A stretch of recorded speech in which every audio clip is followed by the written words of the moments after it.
Please adopt me. Begged the kneeling street girl to the millionaire. Then he... Michael Reynolds stopped mid-sidewalk when he felt a desperate tug on his leg.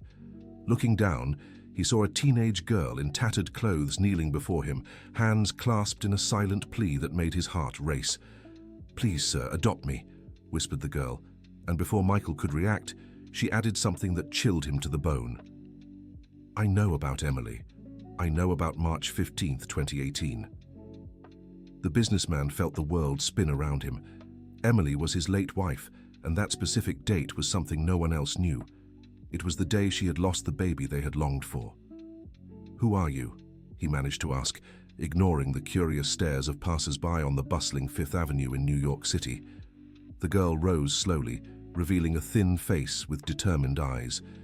She wore a worn wool cap and a jacket too large for her frail frame. "My name is Olivia, Mr. Reynolds. Your wife, she left me something you need to see."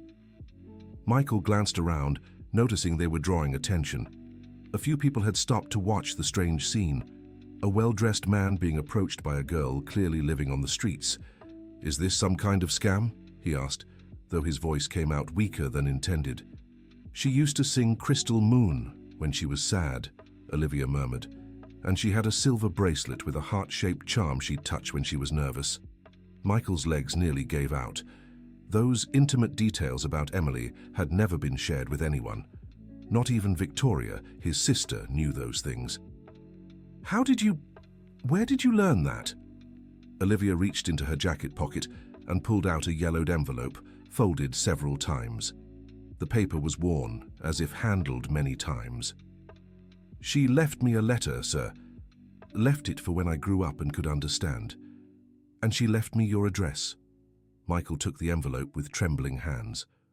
On it, he immediately recognized Emily's elegant handwriting.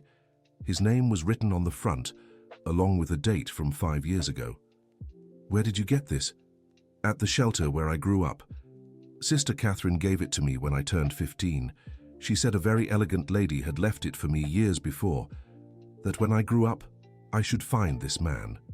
A cold wind blew down the street, making Olivia shrink further into her jacket. Michael noticed how thin she was, and a pang of something indefinable struck his chest. "Why don't you read it now?" she asked, watching as he held the unopened envelope.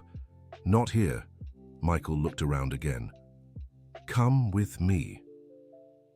Dear listener, if you're enjoying the story, don't forget to like and especially subscribe to the channel. It helps us a lot as we're just starting out. Now back to the story.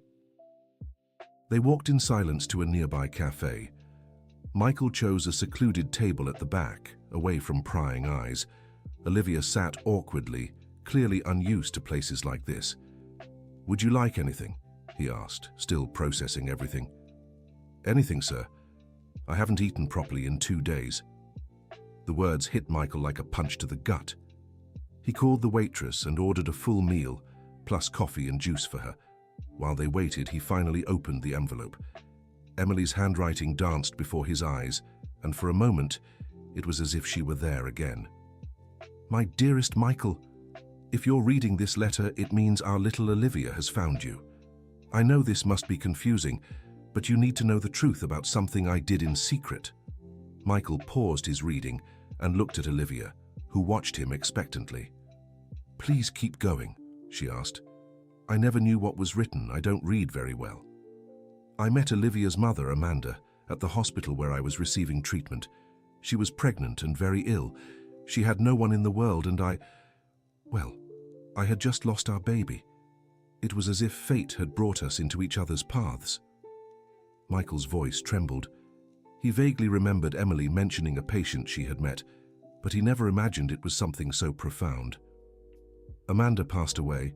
It was very quick and painful, but before she did, she made me promise to take care of her daughter. I tried to officially adopt Olivia, but you were so consumed by grief over losing our baby that I thought it best not to mention it. I planned to wait for the right moment to tell you, but then I also fell ill." Michael remembered those final months with Emily. She had fought an aggressive cancer, and he had been so focused on saving her that he hadn't noticed the other signs around him. "If anything happens to me, please find a way to take care of Olivia," She's special, Michael. She's like the daughter we never got to have together. I left money in a separate account to help with her care. The bank has all the paperwork." Michael's hands shook so much he had to set the letter down on the table. Olivia watched him silently, seeing tears welling in his eyes. "She really did this," he murmured. "Emily really did this. You had no idea?" "None, absolutely none." Michael wiped his eyes with a napkin. "Emily got sick soon after you were born. Those were 2 very difficult years. I was so desperate trying to save her that I didn't pay attention to anything else. The food arrived and Olivia began eating hungrily, but tried to maintain her composure. Michael noticed how she held her utensils, clearly unused to them. "Where were you all this time? What happened?" "The home closed when I was 12. Money problems, they said. The nuns tried to place me somewhere else, but I ran away." Olivia paused to take a sip of juice. "I thought it would be better on the streets than in another place where no one really wanted me." 3 years on the streets? Yeah, but I kept the letter with me always. It was my only hope. It took me a long time to find someone who could help me figure out where you lived, where you worked. Michael finished reading the letter in silence. Emily had left detailed instructions about the bank account, about Olivia's documents that she had secured, and most of all, about her wishes for the girl's future. "Olivia, I need some time to process all this. It's very sudden." The girl's face closed off and she stopped eating. "You're not going to help me, are you? Just like the others. You think I'm just another street liar." "No, that's not it. It's just..." Michael sighed. "My life changed a lot after Emily passed. I'm not the same man she knew. I don't know if I'm the right person to take care of you." "But she believed you were." Those simple words hit Michael with full force. Emily had always believed in him, even when he didn't believe in himself. "I'll take you home today, temporarily, until I can make better sense of all this." Olivia's face lit up for the first time since they'd met. "Really? You're not lying?" "I'm not lying, but you need to understand, it's temporary. I have responsibilities, people who depend on me. I can't make rash decisions." "I understand, sir. Just thank you for giving me a chance." When they left the cafe, Michael called his driver. Olivia was impressed by the elegant car, but tried not to show it. During the drive to the mansion in the Upper East Side, she stared out the window with wide eyes. It was a world completely different from what she was used to. "Mr. Reynolds," she said timidly. "Just call me Michael." "Michael, do you think she would be happy? Mrs. Wilson, I mean, if she knew you found me?" Michael looked at her, seeing for the first time beyond the worn-out clothes and the dirt. There was something in Olivia's eyes that reminded him of Emily, a quiet determination, a strength that remained even in the face of hardship. "I think so," he answered honestly. "I think she'd be very happy." When they arrived at the mansion, Michael realized he'd made a mistake by not warning anyone about the situation. Victoria, his sister, was waiting in the living room with some company documents. "Michael, where have you..." She stopped when she saw Olivia entering behind him. "Who is this child?" "Victoria, this is Olivia. It's a long story." Victoria examined the girl from head to toe, noting the tattered clothes, the frayed hat, the overall appearance of someone who came from the streets. "Why did you bring a person like this into our home?" "Our home?" Michael raised an eyebrow. "As far as I recall, this is still my house." "You know what I meant. Michael, you can't just bring strangers off the street into the house. What if she's dangerous? What if she brings diseases?" Olivia lowered her head, clearly hurt by the comments. Michael felt an unexpected surge of protectiveness. "Victoria, I'll explain everything later. For now, Olivia is staying here. Mrs. Wilson can prepare the guest room." Mrs. Wilson, the housekeeper for over 15 years, appeared in the room upon hearing her name. She, too, looked surprised to see Olivia. "Mrs. Wilson, please prepare a bath and some clean clothes for Olivia, and see if we have anything that fits her." "Yes, Mr. Reynolds." Mrs. Wilson approached the girl with a gentle smile. "Come, dear, let's take care of you." As they went upstairs, Victoria turned to her brother with a furious expression. "Have you completely lost your mind? What would Emily think if she knew you were bringing some random person from the streets into the home where you two were happy?" It's because of Emily that she's here. Michael told his sister the whole story, showing her the letter. Victoria read it with growing skepticism. Michael, this is obviously a very well-planned scam. This girl found out details about Emily somehow and is taking advantage of your grief. But the details she knew, no one else knew those things. There are ways to dig up personal information, especially if you have time and patience. She probably studied the two of you for months before showing up. Victoria, no, Michael. You need to stop being naive. This girl didn't just appear in your life by chance. She wants something. Money, a home, maybe even part of the inheritance. You can't be this blind. Michael looked at the letter again. The handwriting was unmistakably Emily's, but a small seed of doubt began to grow in his mind. Even if it's true, even if Emily really wrote this, are you sure you want this responsibility? A teenager who lived on the streets for 3 years, you have no idea what she might have seen, done, or learned. She's just a child who survived alone on the streets of New York City for 3 years. That changes a person, Michael. It hardens them, teaches them things a girl her age shouldn't know. From upstairs, they heard the sound of running water. Olivia was taking a bath, probably her first hot one in a long time. I'll give her a few days. I'll check her story, the letter, everything. If it's true, I'll try to honor Emily's wish. If it's a scam, well, we'll deal with that when the time comes. And if she refuses to leave after those few days, what if she causes trouble? Michael, you haven't thought this through. Victoria, please, my mind is made up. A few days won't hurt anyone. Her sister gathered the documents with sharp movements.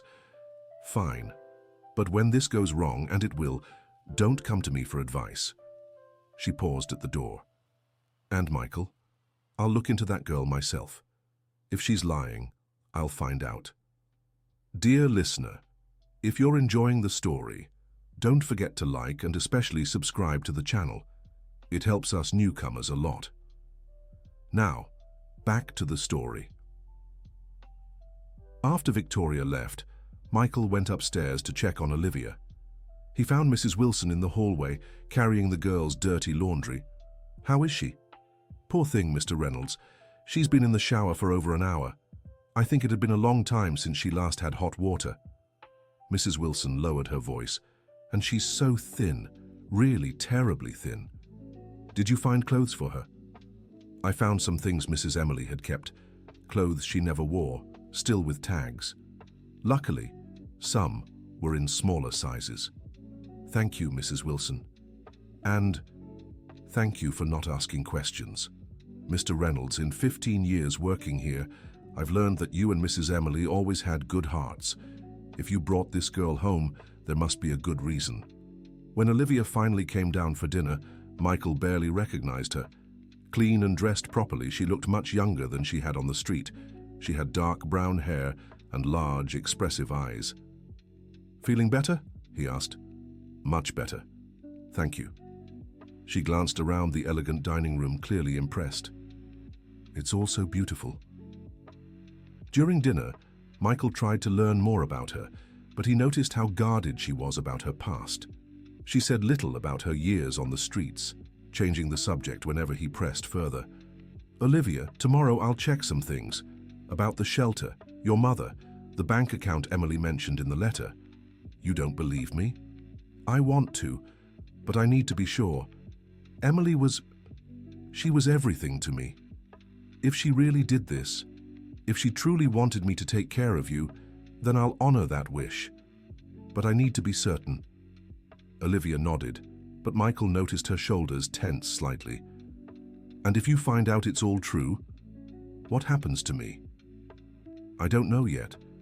It's a lot to take in at once. My life changed so much after Emily passed. I'm not the same man anymore. What were you like before? Michael paused, considering the question. Happier, I suppose, more hopeful.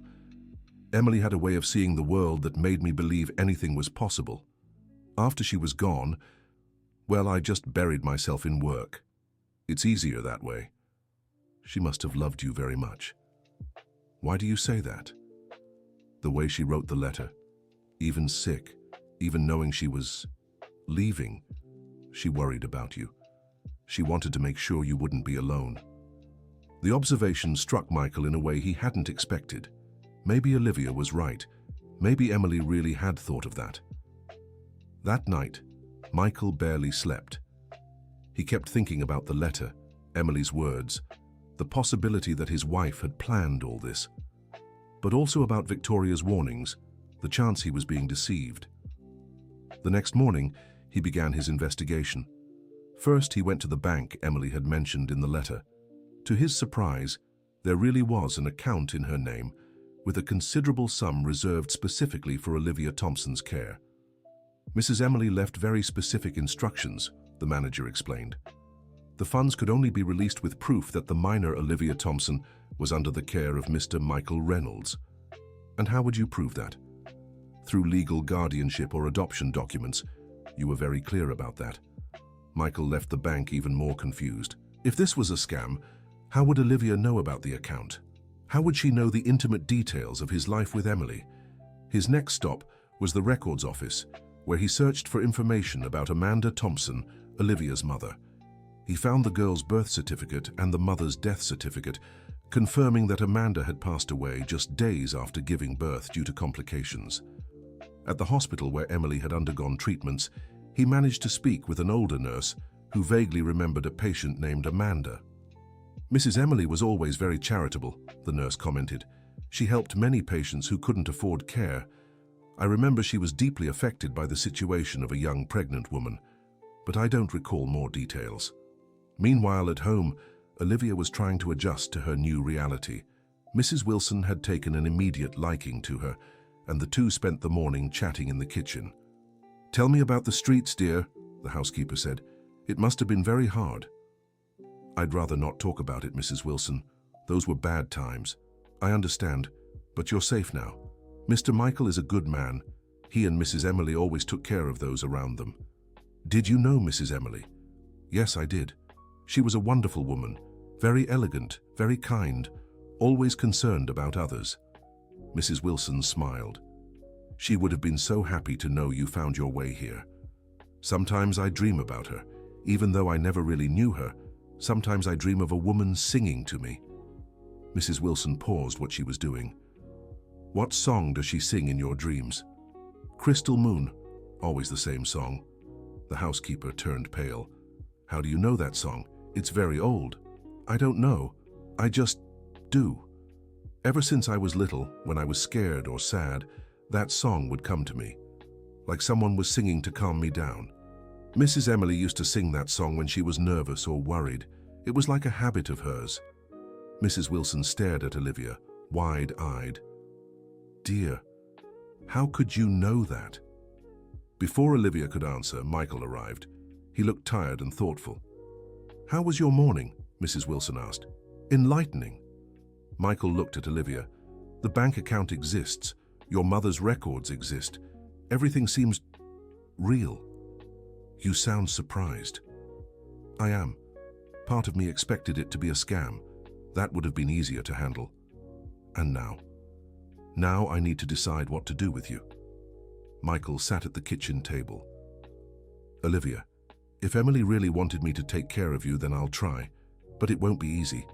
My life isn't suitable for a teenager. I won't be trouble. I can take care of myself. 3 years on the streets isn't taking care of yourself.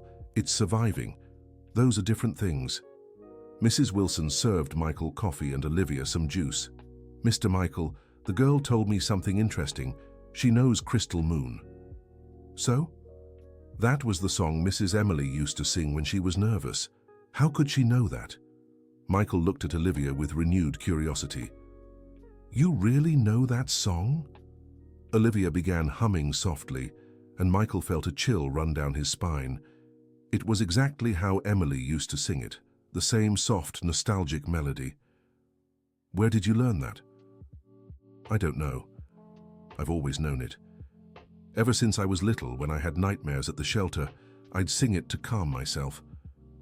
Michael was silent for a long moment. There was something about this situation that went beyond rational explanation. Victoria was right. It could be an elaborate scam. But how could he explain details like this? "Olivia, I'll be honest with you. My sister thinks you're lying, that you're trying to take advantage of me. And you, what do you think? I don't know what to think anymore, but I'll give it a chance. For you, for me, for Emily's memory. Let's try. Olivia's face lit up, but Michael Reynolds raised his hand. With conditions, you'll study, you'll have medical supervision, you'll learn how to live in society again, and if anything goes wrong, if I find out you've lied about anything, you leave immediately. I accept any condition. And one more thing, this stays between us for now. I don't want anyone else to know about you until I'm absolutely certain about everything. That afternoon, while Michael worked in his office, Olivia explored the house. It was much bigger than she'd imagined, with several bedrooms, a library, and even a small indoor garden.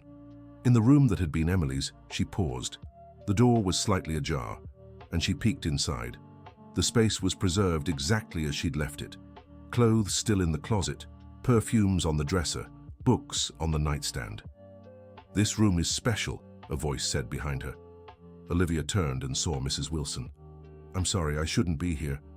Don't worry, Mr. Reynolds keeps everything just as it was. He still hasn't been able to touch Mrs. Emily's things." Was this what she looked like? Olivia pointed to a photo on the dresser. Exactly like that. Always so elegant, always smiling. Mrs. Wilson sighed. They were so happy together. Her passing changed everything. What was she like? As a person, I mean. Generous, very generous, always helping someone, always concerned about those around her. Mrs. Wilson looked at Olivia. "I think you would have liked her, and she would have liked you. Sometimes I feel like I know her. It's strange." "Maybe it's not so strange, dear." That evening during dinner, Victoria showed up unexpectedly. She had hired a private investigator to look into Olivia's story. "Michael, I need to speak with you in private. If it's about Olivia, she can hear it." "No, she can't. It's better if she doesn't hear this." Olivia stood from the table. "I'll go up to my room, it's fine." After she left, Victoria sat down with a folder full of documents. "The investigator I hired found some interesting things about your protégé." "Like what?" "For starters, she was involved with a group of minors who committed petty thefts downtown. She was detained twice by store security." Michael felt his stomach drop. "Go on." "Besides that, there are reports that she was known for making up stories to get food and money. Several people downtown confirmed she used different versions of the same tragic tale." "Victoria, and more, Michael. The investigator couldn't find any record of a shelter closing 3 years ago with a girl named Olivia Thompson. In fact, he couldn't find any record of her at all until she showed up on the streets." "That doesn't mean... It means she lied to you about everything." Victoria placed a photo on the table. "This is a security photo from a store where she tried to steal 6 months ago. Recognize the girl?"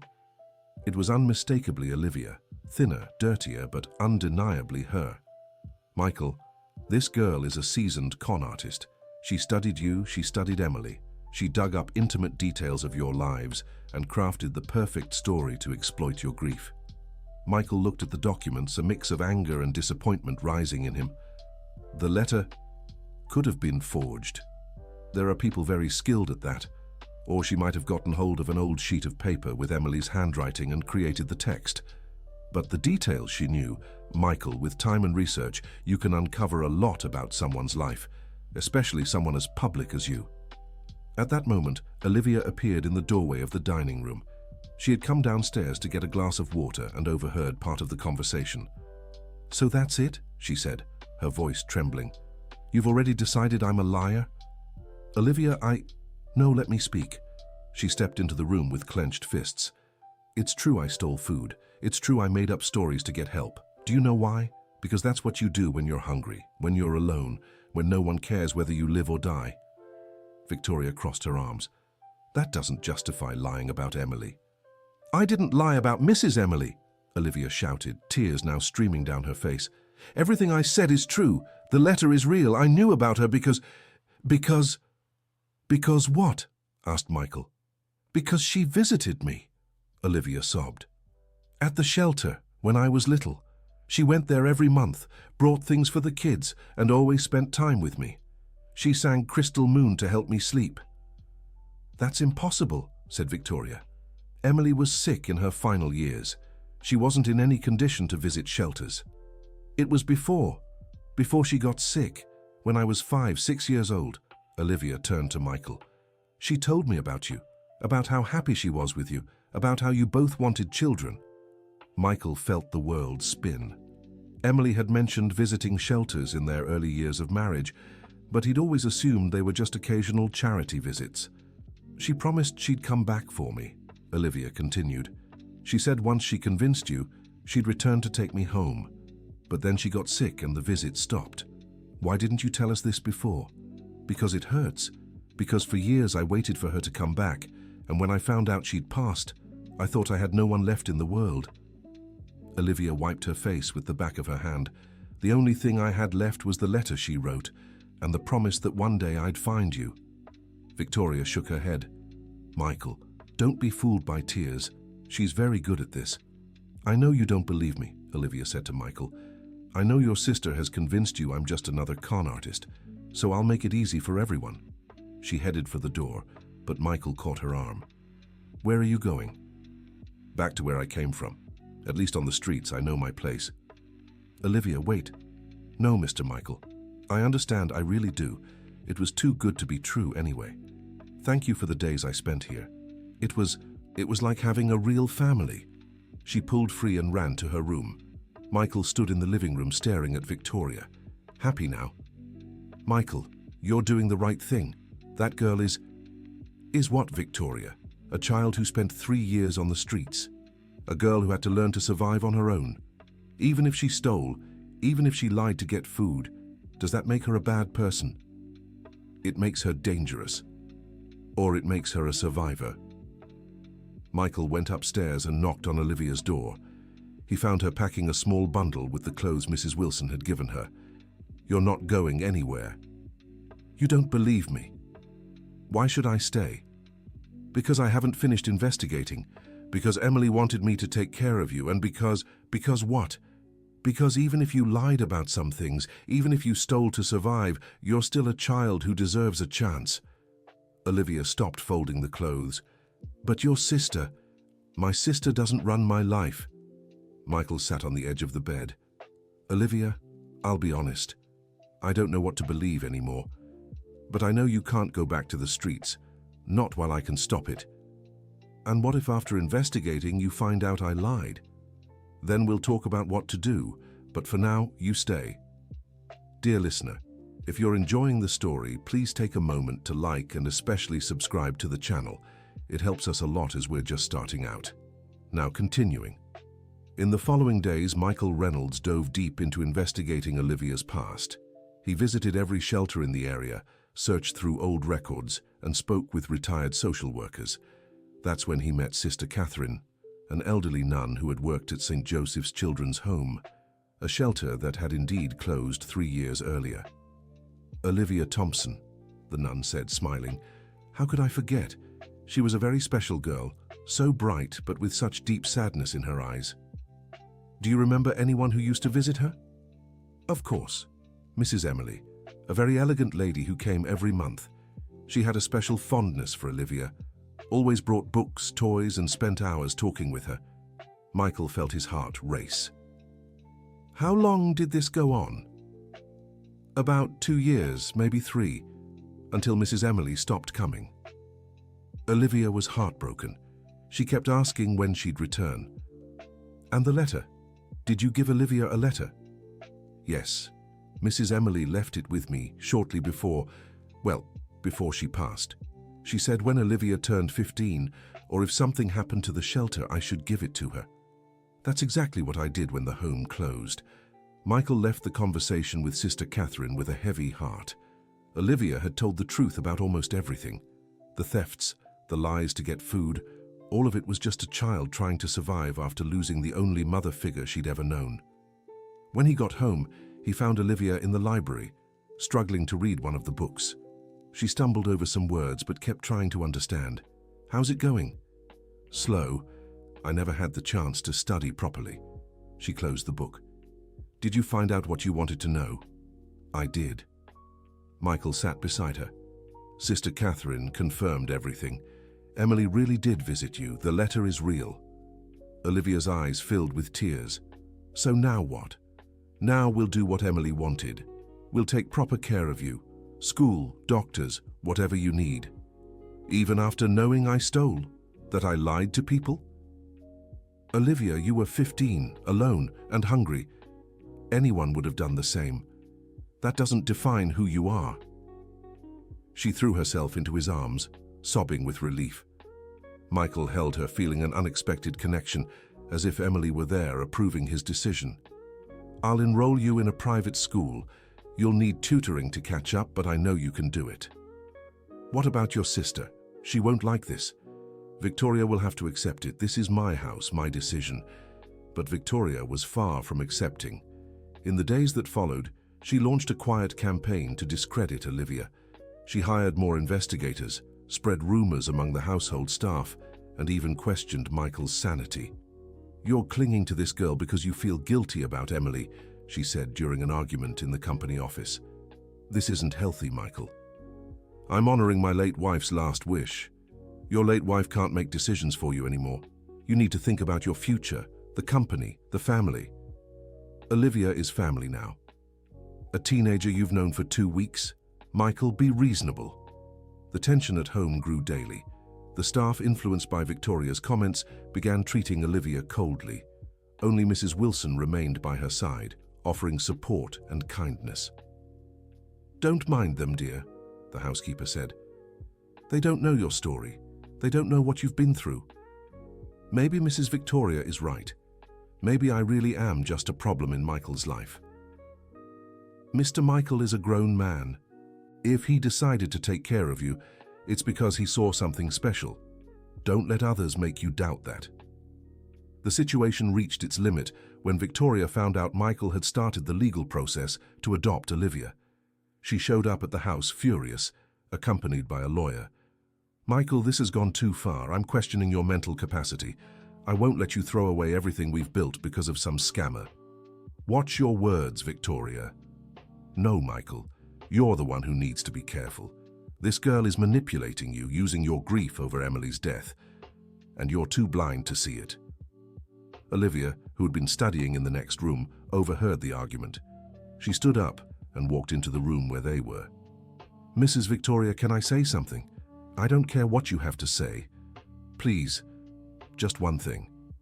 Michael gestured for her to speak. I know you hate me. I know you think I'm a liar, a gold digger. And maybe you have reasons to think that. Olivia paused, taking a deep breath. But Michael isn't being manipulated. He's being the man Mrs. Emily fell in love with. A man who takes care of those in need. What a touching little speech, Victoria said sarcastically. If my presence is causing so much trouble for the family, I can leave. I don't want Michael to suffer because of me. Olivia, no, Michael said firmly. No, Michael, she's right. Olivia turned to Victoria. But before I go, I want you to know something. Mrs. Emily used to talk about you too. She said you were a good person, but that you were afraid of being forgotten, of not being important. That's why you always tried to control everything around you. Victoria turned pale. How did you... She told me you lost your parents very young, that you raised Michael as if he were your own son, that you were afraid one day he wouldn't need you anymore. That's impossible.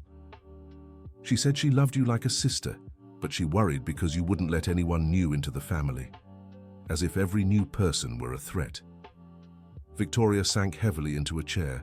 Olivia's words were exactly what Emily had told her years before, during a private conversation no one else had witnessed. Where did you hear that? Mrs. Emily talked about the whole family. She wanted to prepare me for when I came to live here. She wanted me to understand each person, so I could be accepted. But she never told me she was planning to bring you. Because she knew you'd be afraid of being replaced, of no longer being important. Tears began streaming down Victoria's face. She really said that? She did. And she also said she hoped one day you'd understand that a family can grow without anyone losing their place, that having more people to love doesn't mean less love for each one. The lawyer Victoria had brought stood up, clearly uncomfortable with the emotional scene. "Mrs. Victoria, perhaps we should discuss this another day." "No." Victoria wiped her eyes. "That won't be necessary." She looked at Olivia. "How could you know things only Emily and I knew?" "Because she prepared me to be part of the family, to understand each of you. And the thefts, the lies, the investigator didn't make those up." "He didn't." Olivia lowered her head. "When the shelter closed, when I lost hope that Mrs. Emily would come back, I did things I'm not proud of. I stole food when I was hungry. I lied when I was desperate. But I never lied about Mrs. Emily. Never about the letter or what she meant to me." Victoria fell silent for a long moment, processing everything she'd heard. If Emily really wanted you to be part of the family, then maybe I overreacted. You were protecting your family. I understand that." "No, Olivia. I was protecting my fear." Victoria looked at Michael. Emily was always wiser than me about these things. In the days that followed, the household dynamic changed completely. Victoria, still hesitant but less hostile, stopped sabotaging Olivia's stay. The staff, noticing the change in their employer's attitude, also began treating the girl with more respect. Michael enrolled Olivia in a private school and hired tutors to help her catch up on lost years. She showed surprising intelligence and a thirst for learning that impressed everyone. "She has the potential to be a doctor, an engineer, anything she wants," one of the tutors told Michael. "It's rare to see a child so determined to study. She had to fight hard to get here. I think that taught her to value opportunities." At home, Olivia flourished every day. She gained weight, smiled more, and began showing a personality that years of survival had kept hidden. One evening at dinner, she asked Michael a question he didn't expect. "Michael, can I visit Mrs. Emily's grave?" "Of course, but why?" "I want to thank her, and I want to tell her how I'm doing." The following Saturday, they went to the cemetery together. Olivia brought a small bouquet of flowers she had bought with her allowance. Kneeling before Emily's grave, she spoke softly, as if Emily could hear her. "Hi, Mrs. Emily. It's me, Olivia. I found Michael, just like you said. He's taking care of me, like you wanted." She paused, wiping a tear. "I'm studying hard. I want to be a doctor, to help other kids like me." Michael watched silently, moved by the girl's maturity. "And Mrs. Emily, thank you for everything. For visiting me at the shelter, for singing to me, for leaving the letter, for giving me a family." When she stood, Michael noticed she had left something on the grave besides the flowers, a small photo of the two of them, taken the week before. "So she knows we're doing well together," Olivia explained. Back home, Michael made a decision. "Olivia, there's something I want to show you." He took her to Emily's room, untouched since her death. "This room. It's hard for me to come in here, but I think Emily would want you to have something of hers." He opened a dresser drawer and took out a small jewelry box. This was her favorite bracelet. Inside was a delicate silver bracelet with a heart-shaped pendant. "I want you to have it." Olivia took the bracelet with reverent care. "It's the one I mentioned on the first day, isn't it?" "Yes, Emily always wore it. She'd touch the pendant when she was nervous or worried." "I can't take this, it's too special." "That's exactly why you should have it. Emily would be happy knowing someone she loved was wearing it." As Michael fastened the bracelet around Olivia's wrist, they both felt as if Emily were there, approving the moment. "Thank you," Olivia whispered, "for everything. For giving me a chance, for believing in me, for making me feel like part of a family." "Thank you for reminding me of the man Emily fell in love with. I'd forgotten who I was before losing her." That night, for the first time in 2 years, Michael slept without nightmares. And in his dream, Emily was smiling. But the peace didn't last. The following Monday, Michael received an unexpected call. A social worker informed him that a family had come forward, claiming to be Olivia's relatives and seeking custody. "That's impossible," Michael said on the phone. "She has no living relatives." "Sir, documents have surfaced proving kinship. An uncle and his wife. They filed for custody, claiming the child is being held illegally.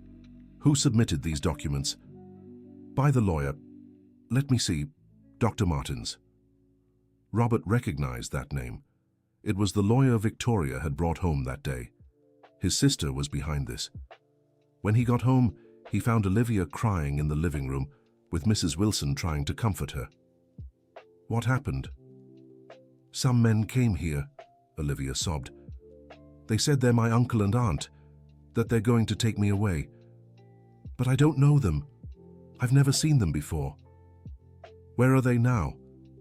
They left, but they said they'd come back tomorrow with official papers. Robert went up to his office and called Victoria. What did you do? What was necessary, Robert? You were too blind to act. You hired people to pretend to be her relatives. I hired a respectable family willing to care for the girl properly. Far from you, far from our family. Victoria, this is insane. It's illegal. It's protection. For you and for our company. That girl is destroying your reputation, Robert. People are talking, questioning your judgment. I don't care what people are saying. You should care. We're a family business. Our reputation matters. And you adopting a former street kid is tarnishing our image. Robert hung up, furious. He needed to act fast to protect Olivia. That night, he explained the situation to her. They're not really your relatives. It's a setup by Victoria to separate you from me. But what if they take me? Olivia asked, terrified. They won't. I'll hire the best lawyers. I'll prove it's a fraud. What if you can't prove it in time? Robert looked at her, seeing the fear in her eyes. Then we'll do whatever it takes to protect you. The next morning, the couple arrived with documents and official escorts. They were middle-aged, well-dressed, presenting certificates and reports proving their relation to Olivia. We're Robert and Barbara Thompson, the man said. Brother and sister-in-law of Amanda, Olivia's mother. We only recently found out she was alive. Where were you when she needed you? Robert asked. We lived out of town. We only learned of Amanda's death months later. When we returned to New York City to look for the child, we were told she'd been adopted. The story was convincing. The documents looked authentic. But Olivia clung to Robert's arm. I'm not going with them. I don't know them. My mother never mentioned any brother. Sweetheart, the woman, Barbara, said with a smile that didn't reach her eyes. You were very young when your mother passed. It's natural you wouldn't remember us. But I remember everything about my mother. She always said she had no family. The social worker accompanying the couple checked her papers. Mr. Robert, do you have legal documents proving custody of the child? We're in the process of adoption. But it hasn't been finalized, and the documents presented by the Thompsons appear to be in order. She turned to Olivia. Sweetheart, I know this is hard, but they are your blood family. Robert is my family, Olivia said firmly. We understand you've grown attached to Mr. Robert, Robert Thompson said. But now that we know you're alive, we want to care for you as our family duty. Robert realized he was losing the legal battle at that moment. Their documents were convincing, and he had no official papers confirming his custody. Can I have a private moment with Olivia? He asked. Of course, but quickly, the social worker said. Robert took Olivia to the office. Listen carefully. I'll contact my lawyer to challenge these documents, but it might take a few hours. What if they take me before then? They won't take you away. Michael opened a drawer and took out a card. This is my lawyer's number. If anything goes wrong, if they manage to take you, you call this number and explain everything. Michael, I'm scared. I know, but we'll fight. Emily wouldn't give up on you, and neither will I. When they returned to the living room, Robert was impatient. You've talked long enough, it's time to go. No, Michael said firmly.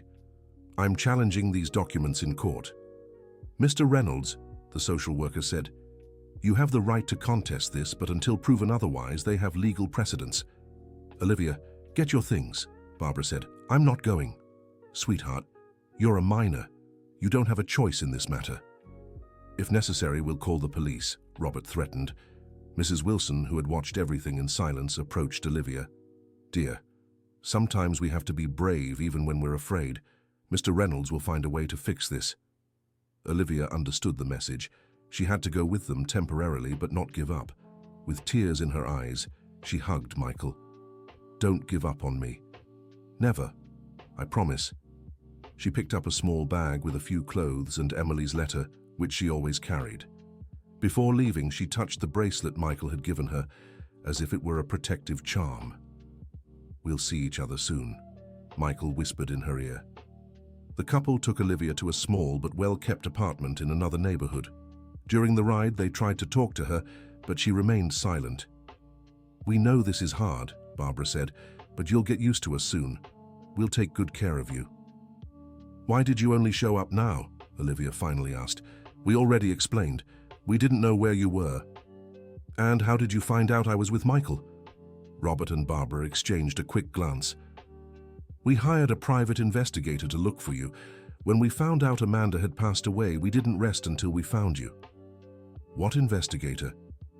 "That doesn't matter now. What's important is that you're safe with us." At the apartment, they showed her a room they said they'd prepared for her. It was simple but clean, with a bed, a wardrobe, and a small desk. "You can rest. Tomorrow we'll talk about school, about your future with us."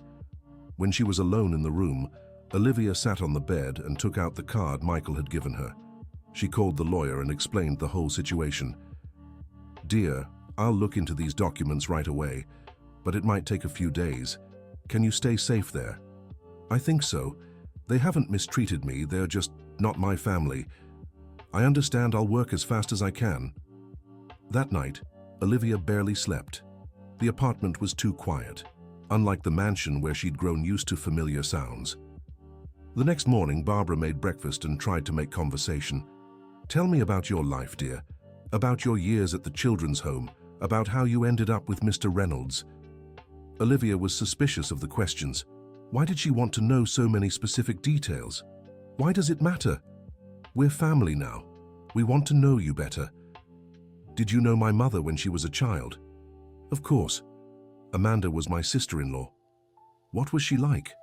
Barbara hesitated for a moment. "She was kind. Very kind." "What songs did she like to sing?" "Songs? Well, it's been so long. Did she have any birthmarks? Any scars?" "Olivia, why so many questions? These are painful memories." But Olivia knew her mother had a small scar on her left hand from a childhood accident, a detail any sibling would know. "She had a scar on her left hand," she tested. "Oh yes, of course, the scar. How could I forget?" Olivia realized Barbara was lying. Her mother had no scars on her hands. She had a small birthmark on her neck, but they clearly didn't know about it. During the day, while Robert was out sorting paperwork, Olivia overheard Barbara talking on the phone. "Yes, she's here. No, it wasn't difficult. The documents worked perfectly." Pause. "How long do we have to keep up the charade?" Pause. "All right, we'll wait for your instructions." Olivia's heart raced. It was exactly what Michael had suspected. They were imposters paid by Victoria. She needed to get out of there. But how? She didn't know the neighborhood, had no money, and they certainly wouldn't let her leave alone. In the afternoon, she pretended to be sick. "I have a terrible headache," she told Barbara. "I think it's the stress of all this change." "Do you want me to call a doctor?" "No, I just need to lie down for a while." In the bedroom, Olivia planned her escape. She'd wait until they were asleep and then try to climb out the window. The apartment was on the second floor, but there was a garage roof just below. At dinner, she ate little and said she still felt unwell. "I'm going to bed early," she announced. "That's fine, dear. You'll feel better tomorrow," Robert said. Olivia waited until the sounds of the TV faded and the voices went quiet. At 2 in the morning, she carefully opened the bedroom window. The garage roof was about 6 feet below. It was risky, but she had to try. She tied her few clothes into a small bag and tossed it down first. Then, gripping the windowsill, she lowered herself before letting go. The impact was harder than she'd expected, but she kept her balance. From the garage roof, she climbed down a side ladder to the yard. She was free, but now she had to get to Michael. She had no money for transportation and was still far from the Upper East Side. She started walking through the empty streets, using the stars as her guide, something she'd learned during her years on the streets. After 2 hours, she reached a more familiar area. From there, she knew how to get to Michael's house. When she finally arrived at the mansion, it was nearly 5 in the morning. She rang the doorbell repeatedly until someone answered. Mrs. Wilson opened the door in her robe with disheveled hair. "My God, Olivia, how did you get here?" "I ran away.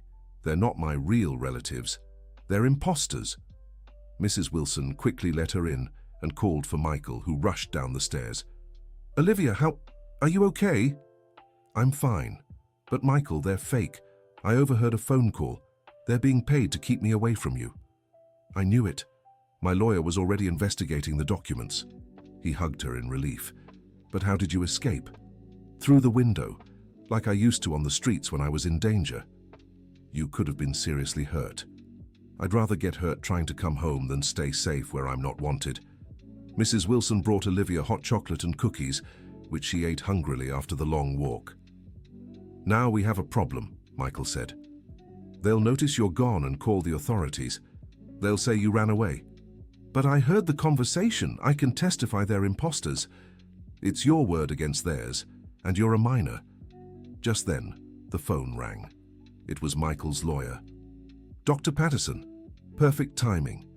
Olivia escaped and is here with us." "Michael, I have news. I've proven the documents the couple presented are forged. And more, I found out who hired them." "Victoria." "Exactly. I have recorded phone calls, payment receipts, everything. She can be charged with forgery and kidnapping." "What now?" "Now, you go to the police station to report the minor's escape and present the evidence. The couple will be arrested, and you'll have full legal precedence for the adoption." 2 hours later, Michael and Olivia were at the police station. The detective listened to the whole story and examined the evidence presented by the lawyer. "This is a clear case of forgery and attempted kidnapping," said the detective. "We'll issue arrest warrants immediately." "And what about my sister?" asked Michael. "She'll be summoned to testify. Depending on how she cooperates, she may answer freely or be held in custody." When they arrived home, they found Victoria waiting in the living room. She looked like she had aged years in just a few days. "Michael, No, Victoria. Now you listen." Michael stood firmly in front of his sister. "You forged documents, hired imposters, nearly destroyed an innocent child's life.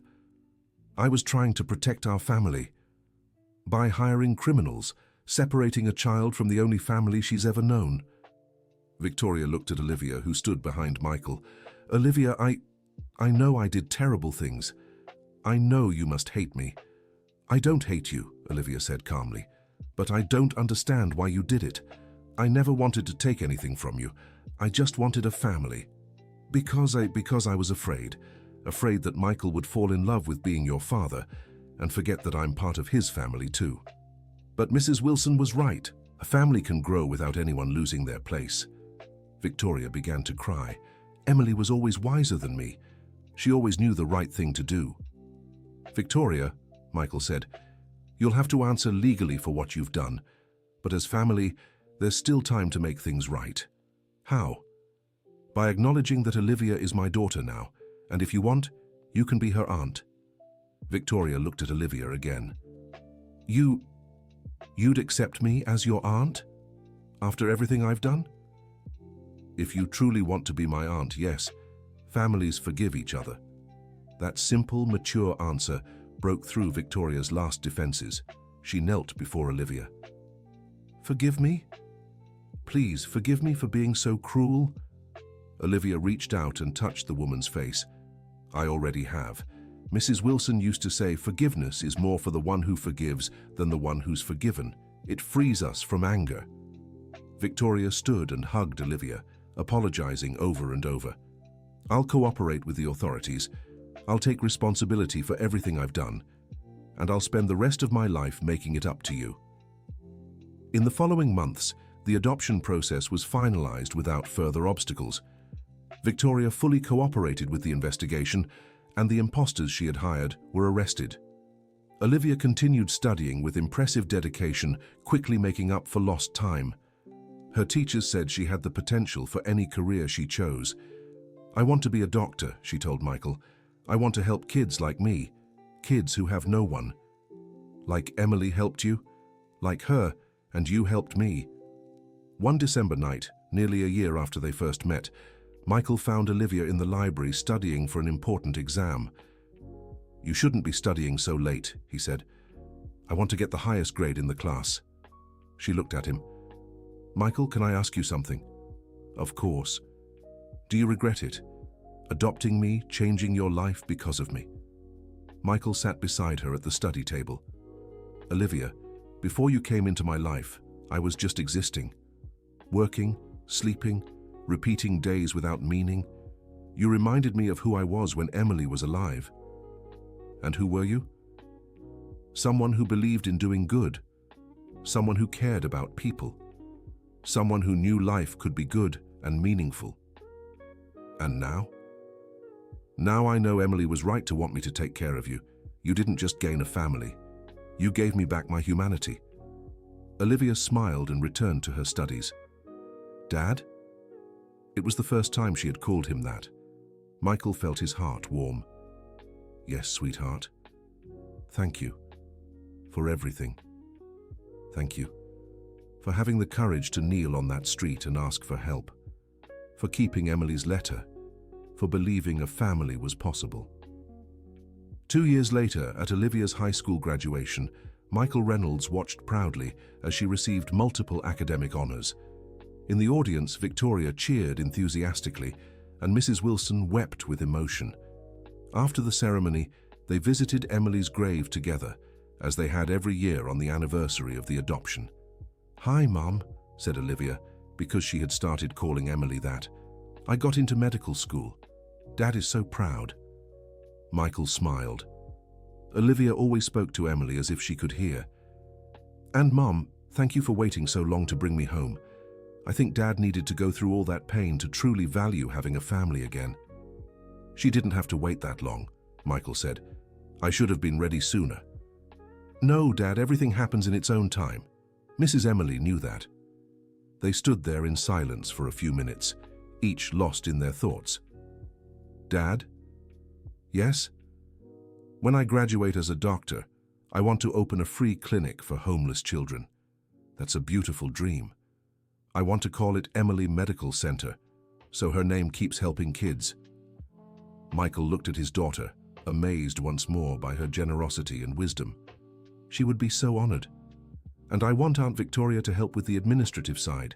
She's good with numbers and organization." "Are you sure? After everything that happened?" "I am. She's changed a lot, Dad. Everyone deserves a second chance to do good." As they left the cemetery, Michael reflected on how his life had completely transformed. 2 years ago, he was a bitter, lonely man. Now he had a brilliant daughter, a sister who had learned to love instead of control, and a greater purpose in life. "Dad?" Olivia said in the car. "Thank you for not sending me away that first day, for giving Mom Emily's story a chance. Thank you for having the courage to kneel on that sidewalk and change my life forever." They drove in comfortable silence, both knowing they had found exactly what Emily had dreamed for them. A family built not by blood, but by love, forgiveness, and the choice to care for one another. And somewhere, Michael was sure Emily was smiling. End of story. Now tell us what you thought of this touching story. Do you believe Olivia and Michael made the right choices in forgiving Victoria? Which moment moved your heart the most? Share your honest thoughts in the comments. We'd love to know where you're watching from and how you felt during this journey. Thank you so much for being here with us. Don't forget to like and, most importantly, subscribe to the channel so you won't miss other stories that will touch your heart.